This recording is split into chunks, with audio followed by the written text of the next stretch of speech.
हाँ तो नमस्कार साथियों, स्वागत है आपका फिर से हमारे इस YouTube चैनल विजन क्लासेस बहरहाल। आज फिर से हम एक बार बच्चों के डिमांड पे कल के क्लास को एक बार रिवाइज करते हुए आगे बढ़ते हैं। आइए फास्ट में हम लोग चलते हुए चलेंगे। तो सबसे पहले देखिए बाबू ध्यान से, कह रहा है यौगिकों के उनके रासायनिक गुणों के आधार पर 3 भागों में बांटा गया है, जिसमें सबसे पहला भाग होता है अम्ल, दूसरा होता है क्षारक, तीसरा होता है लवण। आइए हम लोग अम्ल, क्षारक और लवण तीनों को बारी बारी से पढ़ते हुए आगे बढ़ते हैं। अम्ल किसको कहते हैं, क्षारक किसको कहते हैं और लवण किसको कहते हैं। तो अम्ल बाबू वैसा यौगिक होता है जो स्वाद में खट्टा होता है, तो जल में घुलकर हाइड्रोजन आयन मुक्त करता होगा, उसी को अम्ल कहते हैं। एग्जाम्पल की बात करें तो हाइड्रोक्लोरिक अम्ल, सल्फ्यूरिक अम्ल, नाइट्रिक अम्ल, एसिटिक अम्ल इत्यादि बहुत सारे अम्ल होते हैं। ठीक है, आगे चलेंगे बाबू। अम्ल के प्रकार की बात करेंगे, सबसे पहला होता है प्रबल अम्ल। प्रबल अम्ल किसको कहते हैं, तो वैसा अम्ल जो पूर्णतः आयनित हो जाता है। आयनित होने का मतलब क्या है कि जब जल में उसको घुलाया जाता हो तो उसमें आयन की मात्रा अधिक उत्पन्न होती हो, तो उसी को हम क्या कहेंगे, प्रबल अम्ल।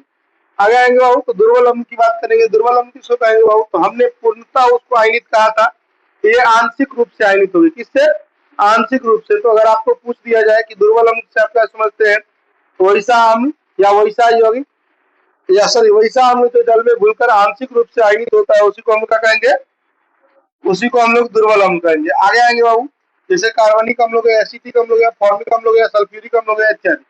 अब कार्बनिक अम्ल की बात की जाती है तो कार्बनिक अम्ल वैसे अम्ल को कहते हैं जो जंतुओं तथा पौधों में उपस्थित रहते हैं, या ये कह सकते हैं वैसा अम्ल जो कार्बनिक पदार्थों से तैयार किए जाते हैं, उसे ही कहते हैं क्या, कार्बनिक अम्ल कहते हैं। अब आगे आएंगे बाबू एग्जाम्पल के तौर पर एसिटिक अम्ल, साइट्रिक अम्ल एवं फॉर्मिक अम्ल। ठीक है, और भी सारे अम्ल होते हैं, इसीलिए इत्यादि लगा दिया गया है। आगे चलते हुए बात करेंगे हम सांद्र अम्ल किसको कहेंगे, तो वैसा अम्ल जिसमें अम्ल की मात्रा अधिक और जल की मात्रा कम हो। मतलब इसमें देखेंगे वैसा विलियन होगा जिसमें अम्ल की मात्रा अधिक होगी और जल का मात्रा कम होगा, तो उसी विलियन को हम लोग सांद्र अम्ल कहते हैं। आगे आते हुए तनु अम्ल की बात करते हैं, तो वैसा विलियन जिसमें अम्ल की मात्रा कम हो और जल की मात्रा अधिक हो। अम्ल अधिक जल कम तो सांद्र, अम्ल कम जल अधिक तो तनु। याद रखेंगे, सांद्र अम्ल अगर पूछ दिया जाए तो वैसा विलियन जिसमें अम्ल की मात्रा अधिक और जल की मात्रा कम हो, उसे क्या कहते हैं, सांद्र अम्ल। तनु अम्ल की बात की जाए तो वैसा अम्ल जिसमें सॉरी वैसा विलियन जिसमें अम्ल की मात्रा कम और जल की मात्रा अधिक हो, उसे क्या कहते हैं हम लोग, तनु अम्ल कहते हैं। आगे आएंगे खनिज अम्ल की बात की जाती है, तो वैसा अम्ल जो खनिज लवणों से तैयार किया जाता है उसे हम लोग क्या कहते हैं, खनिज अम्ल कहते हैं। क्या कहते हैं बाबू, खनिज अम्ल। आगे बढ़ेंगे, अम्ल के गुण। अम्ल सामने खट्टा होता है जो कि आपको बता दिया गया है। अम्ल नीले लिटमस पत्र को लाल कर देता है, ये भी बता दिया गया। अम्ल का जलीय विलयन विद्युत का सुचालक होता है, याद रखिएगा। ऑब्जेक्टिव में आपसे पूछ देगा कि अम्ल का जलीय विलयन विद्युत का चालन करता है, हाँ नहीं, दोनों इनमें से कोई नहीं। ठीक है, तो आप लोगों को किसमें डालना है, हाँ में। अम्ल जल में घुलकर हाइड्रोजन आयन मुक्त करता है, परिभाषा में भी हमने पढ़ा हुआ था, जो स्वाद में खट्टा होता है तथा जल में घुलकर हाइड्रोजन आयन मुक्त करता। ठीक है, आगे बढ़ते हो, इसका पीएच मान ही जरूर याद रखिएगा, पीएच मान। ठीक है, अब आगे पढ़ेंगे तो पीएच स्केल के बारे में पढ़ेंगे, जो कि 0 से लेकर के कितना तक होता है इसका परास, 14 तक होता है। उसमें बीच में 7 होता है, तो 7 को उदासीन कहा जाता है। क्या कहा जाता है, उदासीन। अगर इससे इधर बात करिएगा तो ये अम्लीय हो जाता है, और इससे इधर की बात करिएगा तो ये क्षारीय हो जाता है। अर्थात कहने का मतलब है 7 से कम रह गया तो अम्लीय, 7 से अधिक रह गया तो क्षारीय। तो अम्ल का जो पीएच मान होता है वो 7 से कम होता है। कितना होता है वो, 7 से कम। चलो पार्वती बाबू बताओ, कराओ कराओ कराओ, ये कोई टारगेटेड नहीं है, बस हम आपसे पूछ रहे हैं। मान लीजिए किसी विलियन का पीएच 6 है, तो वो कैसा होगा, अम्लीय होगा, क्षारीय होगा, उदासीन होगा, इनमें से कोई नहीं। किसी विलियन का पीएच परास 6 है, तो वो क्या होगा, उसकी प्रकृति कैसी होगी, अम्लीय होगी कि क्षारीय होगी कि उदासीन होगा, इनमें से कोई नहीं। क्या होगा, इनमें से कोई नहीं। हाँ, ढोल। अब ये कहे 7 से कम अम्लीय, 7 से अधिक और 7 उदासीन।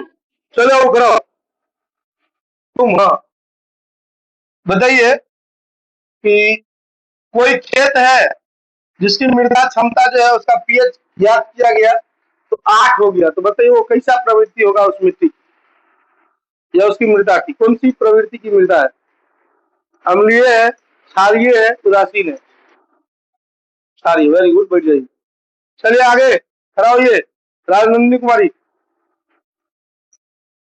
बताइए, आप एक कटोरे में कुछ लिए हुए विलियन है, उस विलियन का पीएच पर 7 हो गया है, तो क्या होगा? वो अम्लीय होगा, क्षारीय होगा, उदासीन होगा?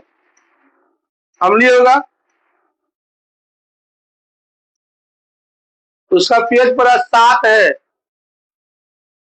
क्या होगा? क्षारीय होगा। अब एक और बच्चल है, वही बोले लो बाबू। 7 रहा तो उदासीन हम लिख दिए, 7 से कम रहा तो अम्लीय, 7 से अधिक रहा तो क्षारीय। बैठ जाइए।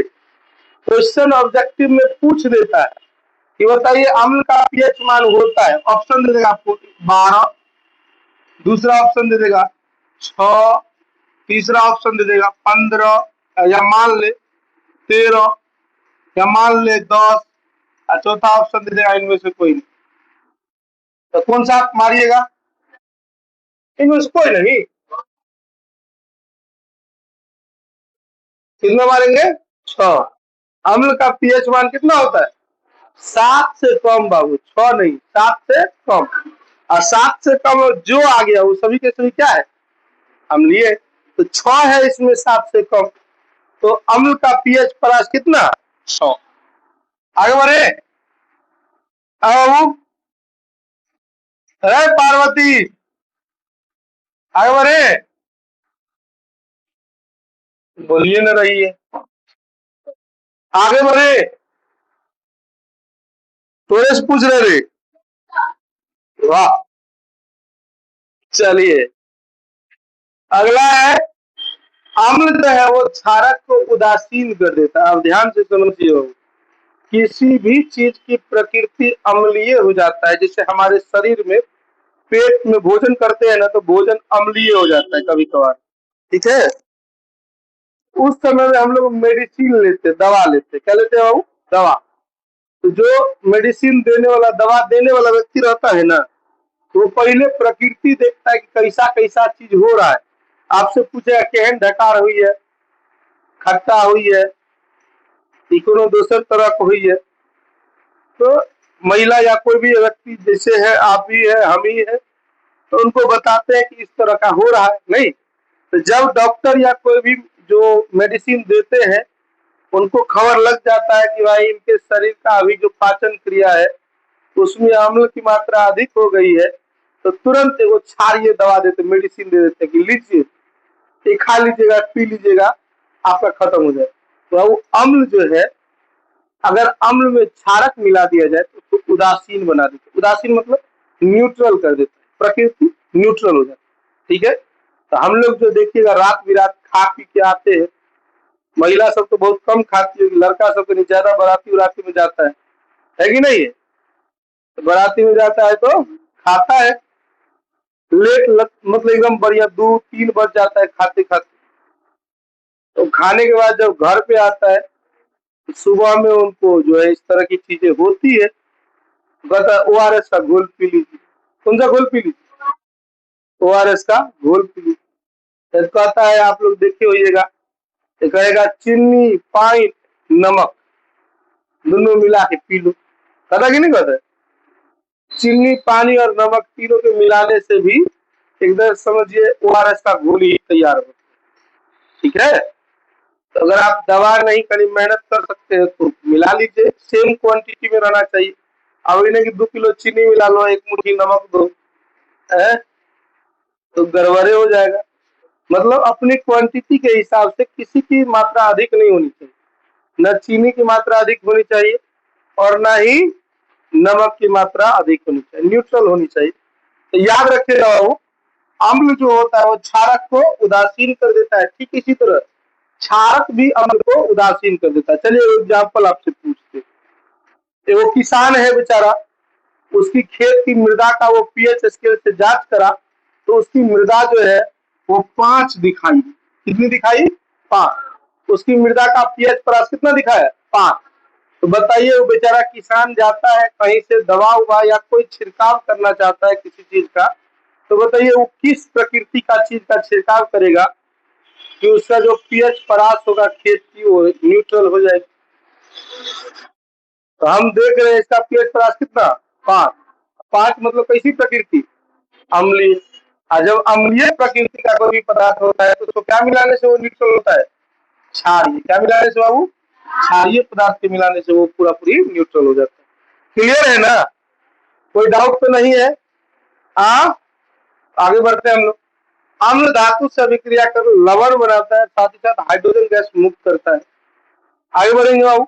रासायनिक अभिक्रिया है, मतलब ये जो दिया गया है आपको धातु के साथ अभिक्रिया या धातु के कार्बोनेट के साथ अभिक्रिया या बाइकार्बोनेट के साथ अभिक्रिया होने के फलस्वरूप क्या होता है, तो ध्यान से समझिए। ये लिखा हुआ है 2HCl प्लस Na2CO3 एरो अभिक्रिया जो हुई है उसमें 2NaCl बना है जो कि उदासीन पदार्थ होता है, लवण होता है, साथ ही साथ कार्बन डाइऑक्साइड और H2O बनता है, जल बनता है। ठीक है, आगे हम बात करेंगे बाइकार्बोनेट की। तो हाइड्रोक्लोरिक अम्ल के साथ साथ सोडियम बाइकार्बोनेट का उपयोग किया गया है, जिसमें क्या क्या बना हुआ सोडियम क्लोराइड बना है, CO2 मतलब कार्बन डाइऑक्साइड और H2O मतलब जल का निर्माण किया गया। चलिए आगे बढ़ते हैं, हम ज्यादा टाइम नहीं देंगे, आगे बढ़ेंगे। अम्ल क्षारक से अभिक्रिया कर लवण बनाते हैं, जो यहाँ देखिए बाबू ये जो है H2SO4 इसको सल्फ्यूरिक अम्ल कहा जाता है। क्या कहा जाता है सल्फ्यूरिक अम्ल। और सल्फ्यूरिक अम्ल का जब सोडियम बाइकार्बोनेट के साथ अभिक्रिया कराया गया है तो यहाँ क्या बनाया है तो सोडियम सल्फेट और साथ ही साथ में H2 अर्थात जल का निर्माण किया है। मतलब यहाँ क्या बना है, यहाँ क्या बोला गया है लवण बनाता है और साथ ही साथ जल बना देता है। ठीक है कि नहीं है। ठीक उसी तरह से यहाँ देखिए धातु के ऑक्साइड के साथ जब इसका अभिक्रिया होता है तो भी ये लवण और जल बनाती है। आगे देखेंगे बाबू हम जानेंगे सूचक किसको कहते हैं। तो हमने आपको बताया हुआ था कि सूचक ऐसा पदार्थ होता है जिसकी सहायता से जो अपने रंग या गंध में परिवर्तन कर लेता है और रंग और गंध में परिवर्तन होने के पश्चात किसी भी विलयन के अम्लीय क्षारीय एवं उदासीन होने की सूचना देता है। अब जैसे एग्जाम्पल के तौर पर हम क्या कर रहे हैं, दूगो सूचक होते हैं मेनली बाबू, एक होता है रंगीय सूचक, एक होता है गंधीय सूचक। हम पर्सनली अभी बात करेंगे रंगीय सूचक की। तो जब रंगीय सूचक हम लेते हैं, एक मान लीजिए कटोरा में कोई विलयन लाया गया, उसमें एक रंगीय सूचक डाल देते हैं। हम देख रहे हैं मान लीजिए वो रंगीय सूचक नीले रंग का था, नीले रंग का था और लाल बन गया, बदल गया नीले से लाल में। हम समझ जाए कहीं ना कहीं ये जो विलयन है वो किस प्रकृति का है, तो नील सॉरी अम्लीय प्रकृति का। किस प्रकृति का है बाबू, अम्लीय प्रकृति का। क्योंकि हम आगे जब पढ़ेंगे तो रंगीय सूचक के प्रकार में हमको ये देखने को मिलेगा कि वैसा विलयन जो नीले लिट्मस पेपर को लाल कर देता हो उसको हम लोग क्या कहते हैं अम्लीय विलयन कहते हैं। क्लियर है। अब आगे ये हम सूचक को जान रहे थे, सूचक के बारे में हमने आपको क्या बताया कि वैसा पदार्थ जो अपने रंग तथा गंध में परिवर्तन लाकर विलयन के अम्लीय क्षारीय तथा उदासीन होने की सूचना प्रदान करती है। ठीक है। अब सूचक बाबू मेनली दो प्रकार के होते हैं, वो रंगीय वो गंधीय। जो रंग में परिवर्तन करके विलयन का अम्लीय क्षारीय तथा उदासीन होने की सूचना देता है उसको रंगीय सूचक कहते हैं। और जो अपने गंध में परिवर्तन ला के ये सब करता है तो उसको हम क्या कहते हैं गंधीय सूचक कहते हैं। बहु रंगीय सूचक की बात करेंगे तो ये मूलतः 3 प्रकार के होते हैं। कितने प्रकार के 3 प्रकार। कितने 3 कितने कितने तो पहला लिटमस पत्र, दूसरा मैथिल और तीसरा फिनोल्फेथलीन होता है। तो आगे आइए हम लोग जानते हैं लिटमस पत्र को। लिटमस पत्र एक प्राकृतिक सूचक होता है, नेचुरल सूचक होता है, ये इंडिकेटर होता है। इसमें अम्ल जो होता है वो नीले को लाल कर देता है और क्षारक जो होता है लाल को नीला कर देता है। क्लियर है बात, है कि नहीं है। तो यहाँ से आपका एक ऑब्जेक्टिव क्वेश्चन बन सकता है कि अम्ल का जलीय विलयन करता है, क्या करता है नीले लिटमस पत्र को लाल कर देता है, लाल लिटमस पत्र को नीला कर देता है, इनमें से कुछ नहीं करता है या इनमें से सभी। बताइए कौन सा होगा।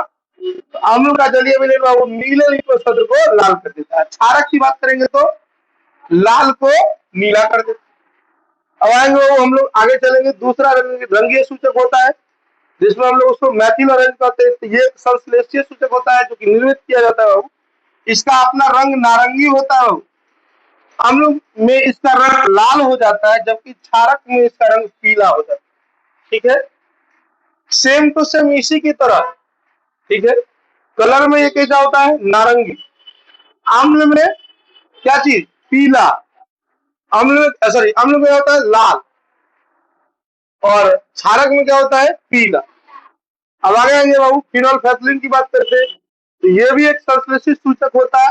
इसका अपना कोई रंग नहीं होता। अम्लीय विलयन में इसका रंग में कोई भी बदलाव नहीं होता है, परिवर्तन नहीं होता है। जबकि क्षारीय की बात करेंगे तो ये क्षारीय में जाकर के कैसा रंग में बदल जाता है, गुलाबी रंग में। आगे आएंगे बाबू, गंधीय सूचक की बात करेंगे तो वैसा सूचक जो अपने गंध में परिवर्तन ला करके विलयन के अम्लीय, क्षारीय तथा उदासीन होने की सूचना देते हैं, उसको हम लोग क्या कहते हैं, गंधीय सूचक। थोड़ा सा यहाँ लिखने में मिस्टेक हुआ है। जैसे एग्जाम्पल के तौर पर प्याज हो गया, लौंग का तेल हो गया, विनीला हो गया, ये सब जो है सो गंधीय सूचक है, अपने गंध में परिवर्तन लाता है और उसके बाद किसी भी चीज के अम्लीय, क्षारीय तथा उदासीन होने की सूचना देता है। आगे आगे हम लोग बात करेंगे क्षारक की, तो वैसे यौगिक जो स्वाद में कड़वा होता है, साथ ही साथ जो जल में घुल करके हाइड्रोक्साइड आयन मुक्त करता होगा, उसी को हम लोग क्या कहेंगे, क्षारक कहेंगे। जैसे एग्जाम्पल के तौर पर बाबू देखो, अम्ल को पहचानने का नियम और क्षारक का पहचानने का नियम बहुत आसान होता है। अम्ल जो देखिएगा ना, जितना भी चीज रहेगा उसके पीछे में सबसे पहले एच से शुरू होगा। किससे शुरू होगा वो, एच से। जैसे हाइड्रोक्लोरिक अम्ल हो गया HCl, सल्फ्यूरिक अम्ल हो गया H2SO4 सल्फ्यूरिक अम्ल, नाइट्रिक अम्ल हो गया HNO3, ठीक है ना। इस तरह से बात करेंगे तो जितने भी अम्ल होंगे वो सारे के सारे मेनली बाबू, ऐसा नहीं कि 100%, लेकिन मेनली जो होंगे वो आपको एच से ही शुरू, ठीक है। अब आगे आएंगे बाबू, क्षारक की बात करते हैं तो क्षारक के अंत में देखिएगा बाबू, लास्ट में OH रहबे करे, क्या रहेगा, OH, जिसको हम लोग हाइड्रोक्साइड कहते हैं। क्या कहते हैं बाबू, हाइड्रोक्साइड। तो याद रखिएगा। अब आएंगे क्षारक के प्रकार के बारे में।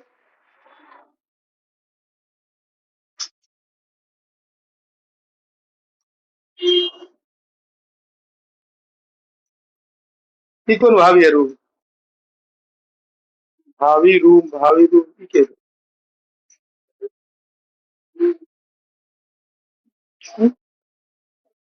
हो गया।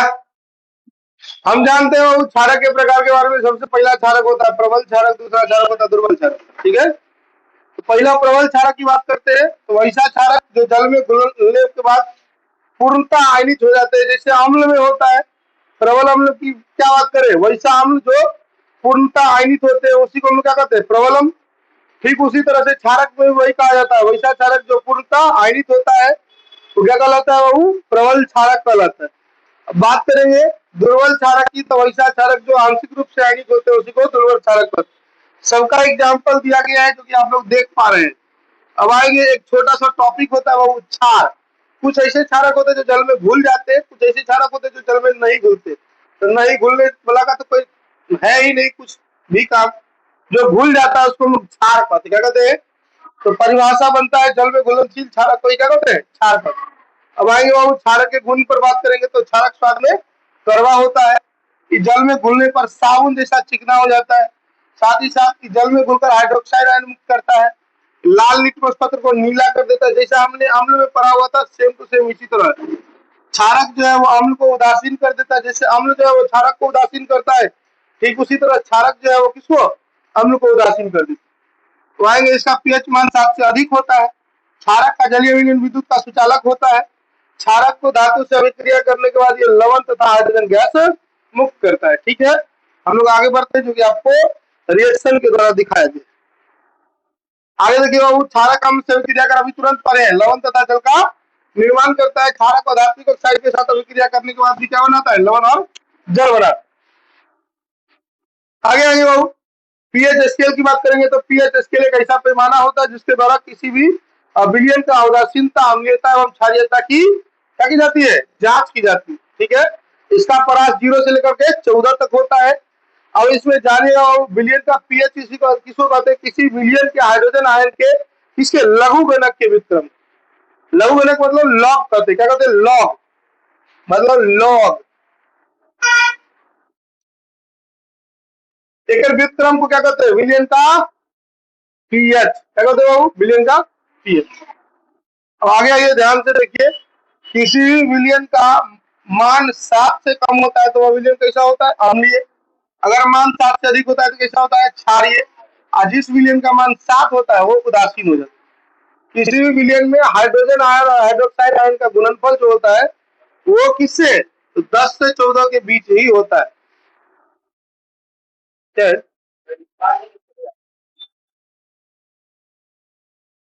लेके खेल रहा है मतलब एक बार खेला होगा, गलती से हो गया होगा तो उसको धमकी ही देना।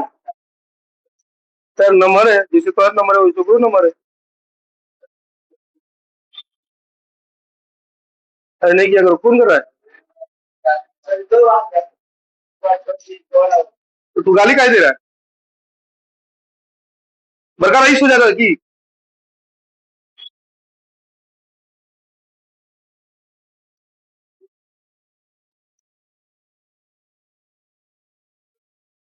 सर आगे देखो, जो अम्ल जल में घुलकर अधिक संख्या में हाइड्रोजन आयन प्रदान करता है उसको हम लोग प्रबल अम्ल कहते हैं, ठीक है।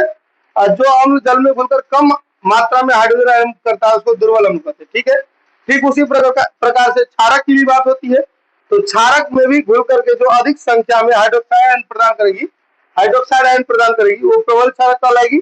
और जो जल में घुलकर कम मात्रा में हाइड्रोक्साइड आयन मुक्त करती है उसी को हम क्या कहते हैं, दुर्बल क्षारक कहते हैं। जैसे ही प्रबल अम्ल होता है वैसे ही प्रबल क्षारक होता है, जैसे सॉरी दुर्बल अम्ल होता है वैसे दुर्बल क्षारक होता है।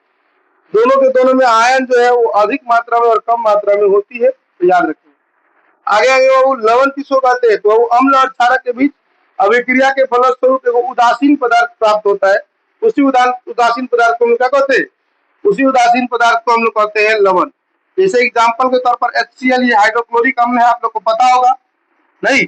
अच्छा आपको पता है कि ये अम्ल है कि नहीं है? अम्ल है। अभी तुरंत हम पहचानने का वो तरीका बताए, क्या तरीका है अम्ल का पहचानने का? शुरुआत में क्या रहेगा, ये अम्ल है कि ना है। क्षारक को पहचानने का नियम बताए ना, ये क्या है, क्षारक है कि नहीं है? हाँ, दोनों का जो रिएक्शन होगा तो वो नया पदार्थ बनाएगा जो उदासीन होता है, जिसको हम लोग लवण कहते हैं। क्या कहते हैं बाबू, लवण।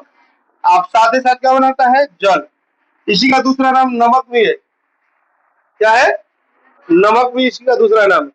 तो याद रखिएगा, जब अम्ल और क्षारक के बीच अभिक्रिया होती है तो वह एक उदासीन पदार्थ बनता है, जिस उदासीन पदार्थ को हम लोग क्या कहते हैं, लवण कहते हैं। क्या कहते हैं बाबू, लवण, जो कि आप लोग को दिखाया गया। अब लवणों का परिवार किसको कहेंगे, तो समान लवण जो होते हैं उनके समूह को लवणों का परिवार कहते हैं। समान लवण कहने का क्या मतलब है कि बाबू ध्यान से देखिए, इस समान ग्रुप का है, सल्फेट है, दोनों के दोनों।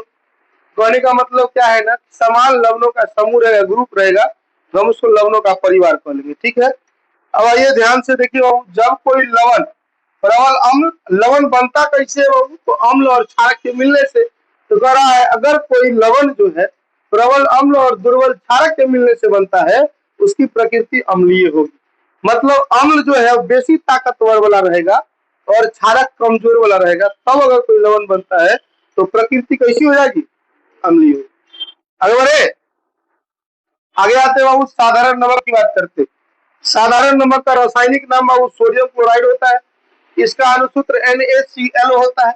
प्रयोगशाला में हाइड्रोक्लोरिक अम्ल और सोडियम हाइड्रोक्साइड के बीच अभिक्रिया के फलस्वरूप साधारण नमक और जल का निर्माण होता है, जो कि हमने तुरंत थोड़ी देर पहले 2 सेकंड पहले हमने बताया, जो कि ये है, ठीक है। प्रयोगशाला में जब हाइड्रोक्लोरिक अम्ल का सोडियम हाइड्रोक्साइड के साथ अभिक्रिया कराया जाता है तो वहां साधारण नमक और जल का निर्माण होता है। तो जल जो होती है वाष्पीकरण की प्रक्रिया के द्वारा फैल जाती है, बाहर निकल जाती है और लवण अर्थात नमक के रूप में प्राप्त हो जाता है। अब आएंगे बाबू व्यवसायिक रूप से। अगर व्यवसायिक रूप से मतलब क्या, हम लोग जो हमारे पास में आता है उस रूप से यदि बात करिएगा तो नमक का जो है मुख्य स्रोत कौन माना जाता है, समुद्री जल माना जाता है। कौन माना जाता है, समुद्री जल। अब आएंगे बाबू साधारण नमक का उपयोग की बात करेंगे तो इसका उपयोग भोज्य पदार्थों एवं अचार एवं मुरब्बों को संरक्षित रखने में, परीक्षक रखने में, जब लंबा दिन तक चलते रहे, बने रहे, ये उनका टेस्ट, इसके लिए दिया जाता है नमक। साथ ही साथ में सोडियम हाइड्रोक्साइड, बेकिंग सोडा, विरंजक चूर्ण, इस सब के निर्माण करने में, ठीक है। आगे आएंगे, हम यहाँ तक इससे पीछे के क्लास में भी पढ़ाए हुए थे, यहाँ से नई चीजें होंगी। क्लोर क्षार अभिक्रिया किसको कहते हो, तो जब सोडियम क्लोराइड के जलीय विलयन में क्या किया जाता है, विद्युत धारा को प्रवाहित किया जाता है, तो वहां क्या होता है बाबू, वो विकसित होकर के सोडियम हाइड्रोक्साइड जो कि क्षारक है, हाइड्रोक्साइड, हाइड्रोक्साइड मतलब क्या, सोडियम हाइड्रोक्साइड, ये होता है सोडियम हाइड्रोक्साइड। ये क्या है कि नहीं है? हाँ, तो याद रखेंगे बाबू, जो सोडियम क्लोराइड के जरिए, सोडियम क्लोराइड मतलब क्या, नमक, साधारण नमक, ठीक है। तो जब हम उसको प्रयोगशाला में लेके जाएंगे तो उसको सोडियम क्लोराइड में विभक्त किया जाएगा, तो उसमें जब विद्युत धारा प्रवाहित की जाएगी तो वो टूटता है, विघटित होता है। विघटित होता है किस किस चीज में, तो जिस जिस चीज से बनता है सोडियम हाइड्रोक्साइड में, साथ ही साथ में क्लोरीन में और हाइड्रोजन गैस में ये विभक्त होता है, टूटता है। क्योंकि हम जानते हैं इस अभिक्रिया में जो सोडियम हाइड्रोक्साइड बनता है वो क्या होता है, तो क्षारक होता है। और साथ ही साथ जो क्लोरीन गैस बनता है वो क्या होता है, क्लोर होता है, जिसको हम लोग क्लोर मानते हैं। तो ये क्या हो गया, इसीलिए इस अभिक्रिया को, ये जो अभिक्रिया बन रही है उसको क्लोर क्षार अभिक्रिया कहा जाता है। क्यों, क्योंकि इसमें क्लोरीन गैस मिलती है जिसको हम लोग क्लोर पाते हैं, साथ ही साथ में वो सोडियम हाइड्रोक्साइड जो कि क्षारक होता है जिसको हम लोग क्षार भी कहते हैं, क्योंकि जल में घुलनशील है ये, तो इसीलिए इसको क्या कहा जाता है, क्षार भी कहा जाता है। तो याद रखिएगा, क्लोर और क्षार दोनों के मिलने से क्या हो जाती है, क्लोर क्षार अभिक्रिया, तो इसीलिए इसको क्लोर क्षार अभिक्रिया भी कहते हैं। याद कैसे रखेंगे बाबू, तो जब सोडियम क्लोराइड के सोडियम क्लोराइड के विलयन में विद्युत धारा प्रवाहित की जाती है तो वो टूटता है, और टूटने के फलस्वरूप क्या होता है, उत्पाद के रूप में। अब जब रासायनिक अभिक्रिया होगी तो हम जानते हैं रासायनिक अभिक्रिया में क्या होती है, तो दो या दो से अधिक नए पदार्थ बनते हैं जिसको हम लोग उत्पाद कहते हैं।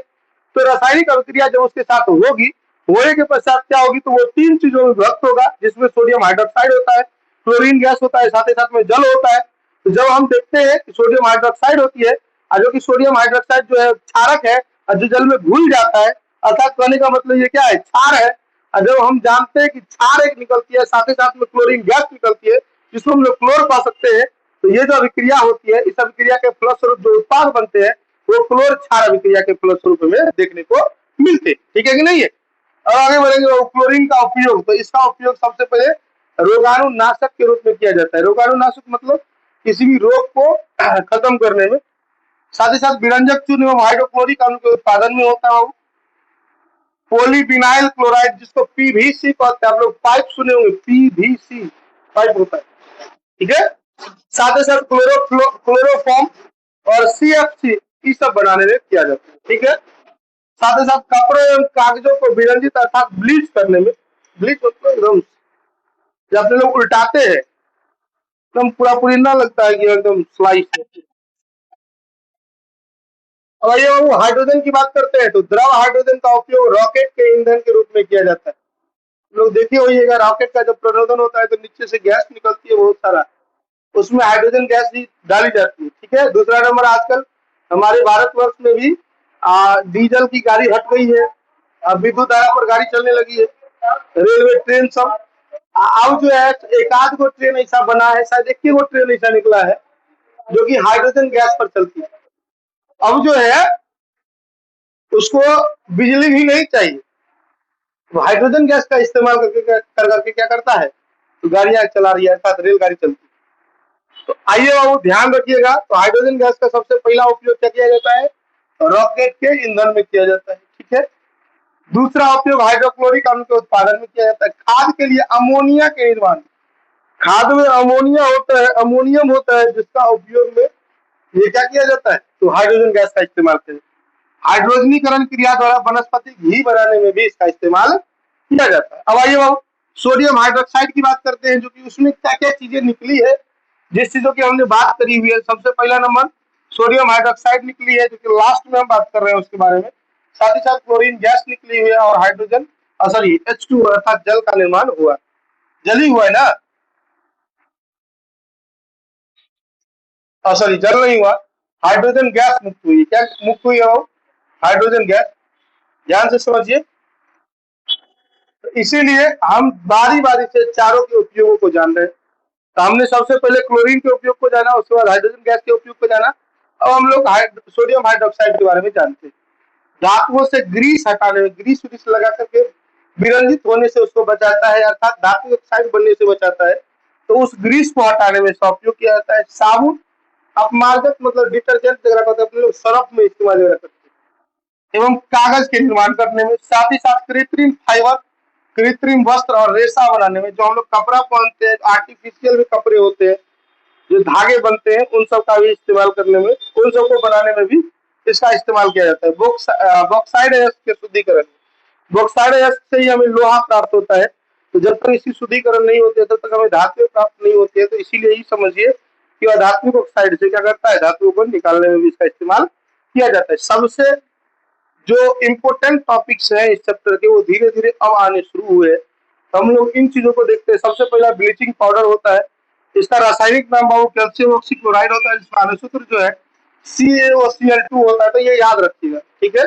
याद रखने वाला चीज यहाँ कि आपसे पूछ दिया जाए कि बताइए विरंजक चूर्ण या ब्लीचिंग पाउडर, इसका जो रासायनिक नाम है वो क्या है, तो वो कैल्शियम ऑक्सीक्लोराइड होता है। क्या नाम है इसका? Calcium oxychloride. इसका अनुसूत्र जो है वो CaOCl2 होता है। इसे चूने का क्लोराइड भी कहते हैं। तो आपसे पूछ दिया जाए निम्न में से किसे चूने का ऑक्साइड कहा जाता है, तो जहां विरंजक चूर्ण या ब्लीचिंग पाउडर नजर आए आपको उसमें टिक मार देना है, ठीक है।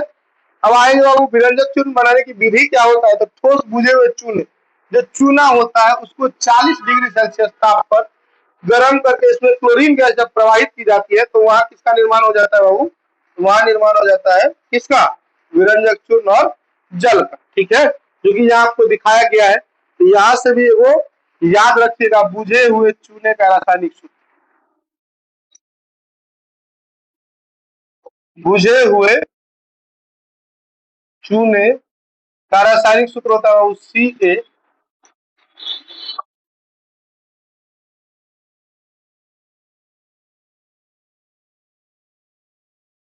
CaOH का होल 2।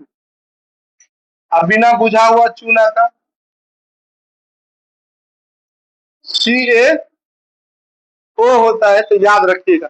हम यहाँ आपको बाबू 4-5 का रासायनिक सूत्र हम अभी याद करवाए, जिसमें सबसे पहला हमने आपको कहा है सोडियम हाइड्रोक्साइड। क्या होता है उसका? NaOH। उसके बाद साधारण नमक कहिए या सोडियम क्लोराइड कहिए, जिसको हमने क्या बोला है? NaCl, ठीक है। उसके बाद हमने अभी क्या पढ़ा है, तो कैल्शियम ऑक्सीक्लोराइड, जिसको हम लोग ब्लीचिंग पाउडर या विरंजक चूर्ण कहते हैं। तो उसका हमने आपको बताया है क्या होता है, CaOCl2 होता है। ये बनता कैसे है बाबू? तो बिना बुझे हुए चूने को 40 डिग्री सेल्सियस पर गर्म करने के पश्चात इसमें जब क्लोरीन गैस प्रवाहित की जाती है तो वहां जो है वो क्या बनता है, तो ब्लीचिंग पाउडर या विरंजक चूर्ण, तथा साथ ही साथ में क्या बन जाता है, जल का निर्माण हो जाता है। क्या निर्माण हो जाता है बाबू? जल का। तो यदि आपसे पूछ दिया जाए यहाँ कि बुझे हुए चूने का रासायनिक सूत्र क्या होता है बाबू, तो याद रखेंगे CaOH का होल 2। अब बिना बुझे हुए चूने की बात की जाए तो बाबू CaO, ठीक है। आगे आएंगे बाबू, विरंजक चूर्ण के गुण का या बात करेंगे तो यह पीला सफेद चूर्ण होता है। यह अस्थायी यौगिक होता है। ये वायुमंडल में नमी और CO2 द्वारा अपघटित हो जाती है। साथ ही साथ वायु में खुला छोड़ देने पर इसमें से क्लोरीन गैस बाहर निकल जाती है, ठीक है। साथ ही साथ ये क्लोरीन जैसे गंध देती है, क्योंकि ये बाहर जब निकलती है तो हवा में क्लोरीन गैस भी प्रवाहित होती है, जिसकी वजह से ये क्लोरीन जैसी गंध देती है हमें। इसका उपयोग क्या क्या करने में, तो लॉन्ड्री में, ब्लीचिंग करने में, अर्थात ब्लीच करने में, अर्थात कह सकते हैं कि विरंजन में इस्तेमाल किया। लॉन्ड्री समझते हैं आप लोग, कपड़ा उपड़ा धुलने को लॉन्ड्री कहा जाता है, उसमें इसका विरंजन।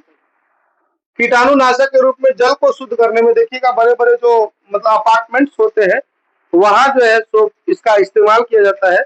किस चीज में जानते हैं, तो खराब पानी को साफ करने में, कीटाणुनाशक को खत्म करने में। देखिएगा जो बड़ा बड़ा अपार्टमेंट होता है उसमें पानी जो होती है वो अलग अलग सप्लाई होती है, जिसमें खाने के लिए पानी अलग सप्लाई होती है और अदर यूज के लिए अलग पानी सप्लाई होती है। तो जो अदर पानी सप्लाई होती है कहीं ना कहीं वो पानी जो होती है वो उतनी स्वच्छ नहीं होती है, लेकिन उसके बावजूद भी वहां लोग पानी के किल्लत के कारण ही जो है तो क्या करते हैं, तो उसमें यही इसी विरंजक चूर्ण का इस्तेमाल करके उसे साफ करते हैं और साफ करने के पश्चात उसको डेली लाइफ के यूज में उसको इस्तेमाल कर लेते हैं। तो आगे आएंगे वो हम लोग आगे बढ़ेंगे। कागज की फैक्ट्री में लकड़ी का मज्जा बनाने में, कपड़े उद्योग में सूती एवं रेलिन के विरंजन के रूप में इसका काम किया जाता है। क्लोरीन, Cl2 और क्लोरोफॉर्म इत्यादि के निर्माण में भी इसका इस्तेमाल किया जाता है। कई प्रकार के रासायनिक उद्योगों में इसका उपयोग उपापचयक के रूप में किया जाता है, मतलब ऑक्सीकृत पदार्थों को बनाने में किया जाता है। आगे आएंगे बाबू, बेकिंग सोडा को हम जानेंगे, ठीक है। बेकिंग सोडा को पाक सोडा, मीठा सोडा दोनों कहते हैं, ठीक है। अब बेकिंग सोडा को खाने वाला सोडा भी कहते हैं। हम लोग जो घर में उपयोग करते हैं वो कौन सा सोडा होता है, बेकिंग सोडा। दूसरा वो और होता है धोवन सोडा, जिसके बारे में हम आगे पढ़ेंगे। तो चलिए हम पहले बेकिंग सोडा को जान लेते हैं, ठीक है। तो इसका रासायनिक नाम जो है सोडियम बाइकार्बोनेट या सोडियम हाइड्रोजन कार्बोनेट, जिसका अनुसूत्र NaHCO3 होता है, जो कि लिखा हुआ है, आप लोग याद रखिएगा। इसे मीठा सोडा, पाक सोडा या खाने वाला सोडा भी कहते हैं। क्लियर है? आगे आएंगे बाबू। बनाने की विधि, बेकिंग सोडा आप कैसे बना सकते हैं? तो बाबू पहले अमोनियम सोडा, जिसको साल्वे प्रक्रम विधि द्वारा तैयार किया जाता है, इसमें सोडियम क्लोराइड रहती है, अमोनिया रहता है, जल होता है, कार्बन डाइऑक्साइड होता है। इस सारे के सारे अभिक्रिया के फलस्वरूप जो होता है वो अमोनियम क्लोराइड या सोडियम बाइकार्बोनेट बनता है, जिससे ही हम लोग खाने वाला सोडा या मीठा सोडा या पाक सोडा भी कहते हैं, या बेकिंग सोडा कहते हैं। आगे ये बाबू ध्यान से, जो कि यहाँ देखिए लिखल है क्या, NaCl H2O CO2 plus ammonia, ठीक ना, जिससे यहाँ क्या बना है, अमोनियम क्लोराइड और साथ ही साथ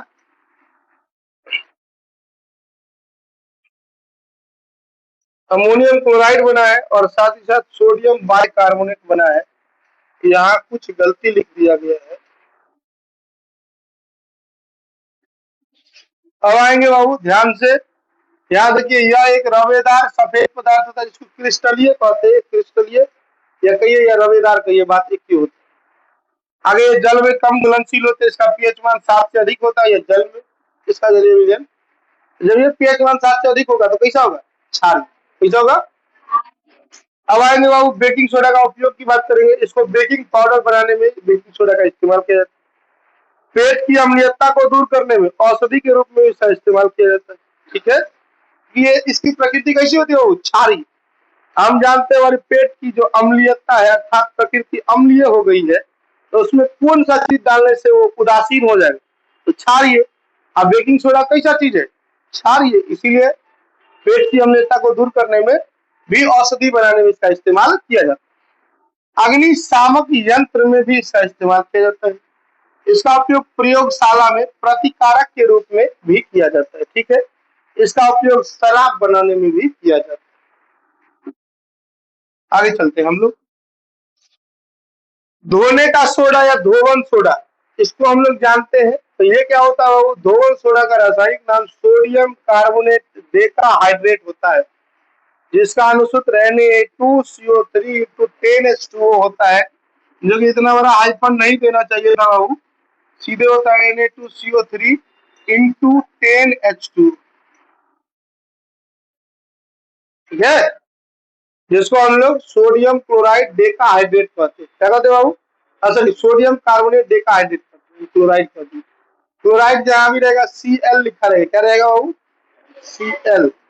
तो यहाँ क्लोराइड नहीं है, सोडियम कार्बोनेट है, डेकाहाइड्रेट है। बनाने की विधि, तो बेकिंग सोडा को गर्म करने पर सोडियम कार्बोनेट, जल और CO2 गैस प्राप्त होता है, और उसके बाद जो है वो सोडियम कार्बोनेट को जल में क्रिस्टलीय करने से धोवन सोडा का निर्माण हो जाता है। जो कि यहाँ देखिए ध्यान से, यहाँ दिया हुआ है सोडियम कार्बोनेट और जल को जो है तो एक साथ रखा गया है।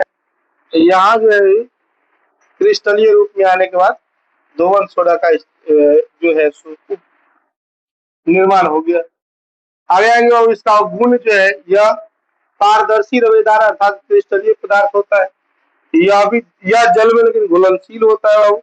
इसका जलीय विलयन भी क्षारीय होता है। इसे गर्म करने पर क्रिस्टलन का जल खोकर सोडियम कार्बोनेट, जिसका सोडा एस या सोडा राख भी कहते हैं, तो क्या कहते हैं, सोडा राख या सोडा एस भी कहते हैं, जो कि देखिए लिखल है, सोडा क्षार, सोडा राख या सोडा एस।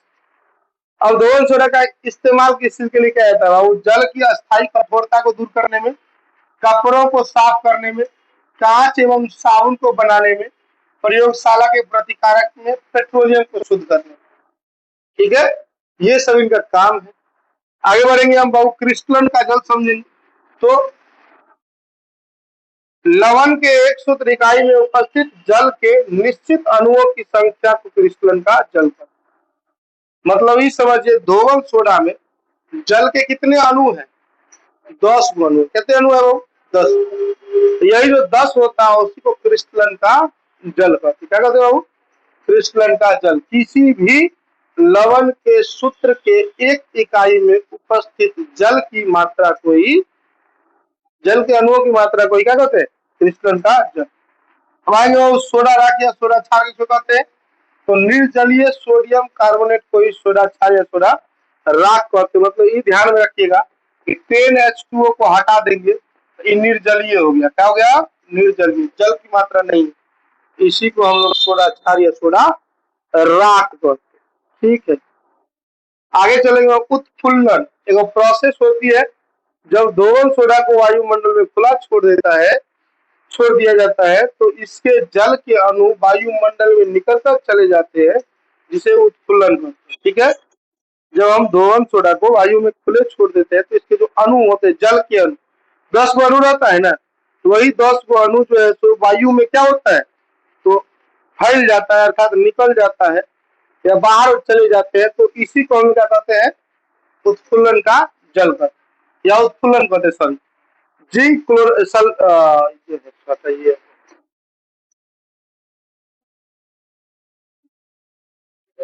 बाबू जो सबसे इम्पोर्टेंट टॉपिक है, हमको लगता है इसमें वही छोड़ दिया है।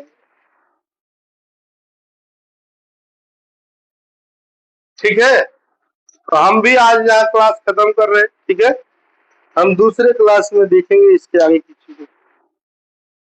कौन सा चीज छोड़ दिया गया बाबू? तो प्लास्टर ऑफ पेरिस छोड़ दिया गया। किसे छोड़ दिया गया?